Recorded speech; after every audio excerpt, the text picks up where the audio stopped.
কাতারের স্থানীয়দের সাথে প্রবাসী বাংলাদেশিদের ইফতার ও দোয়া মাহফিল নিয়ে বিস্তারিত জানাচ্ছেন কাতার প্রতিনিধি EM আকাশ।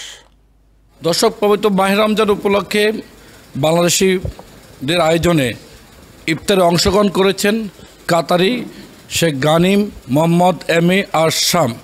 আমরা একটু কথা বলতে চাই কাতারের অনুভূতি নিয়ে, যে তিনি ইফতার করে কি মজা পেয়েছেন বাংলাদেশিদের সাথে। Please say something. How is the iftar doing with the السلام عليكم. ما شاء الله الافطار ما شاء الله، يعني كل رمضان جمعة حلوة. اتمنى ان الكل كل مريض وكل مسلم على وجه الارض افطار هني ان شاء الله. والسلام عليكم ورحمة الله وبركاته. Thank you. উনি কী বলেছেন একটু তর্জমা করে।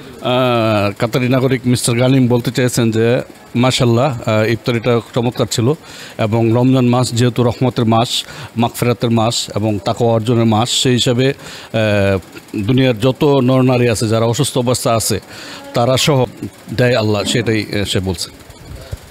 ধন্যবাদ। আমরা একটু শুনতে চাবো আরিফ ভাইয়ের কাছে যে কেমন হয়েছে আজকে কাতারের সাথে ইফতার করে। আসসালামু আলাইকুম রহমতুল্লাহ বরকাতুহ। আজকের ইফতার আলহামদুলিল্লাহ অনেক ভালো হয়েছেন। আমাদের সাথে আমরা ইনভাইট করেছি কাতারি গানিম সাহেবকে, তো উনি আমাদের মাঝে সবসময় থাকে, আমরা ওনাকে পেয়ে যথেষ্ট খুশি। প্রধান অতিথি শেখ মোহাম্মদ গানেম, ওনারকে পেয়ে আমরা অনেক অত্যন্ত ধন্য, অনেক খুশি আনন্দিত হয়েছি, এবং আমরা একসাথে ইফতার করতে পারে বাঙালি কমিউনিটিতে অত্যন্ত খুশি অনুভূতি হচ্ছে। শুকরান লাকুম। থ্যাংক ইউ, সবাইকে ধন্যবাদ।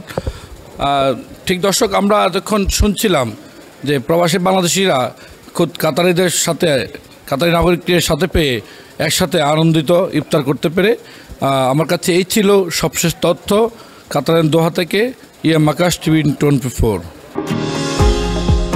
নিউ ইয়র্ক থেকে সম্প্রচারিত TVN 24 টেলিভিশন বিশ্বজুড়ে বাঙালির কণ্ঠস্বর।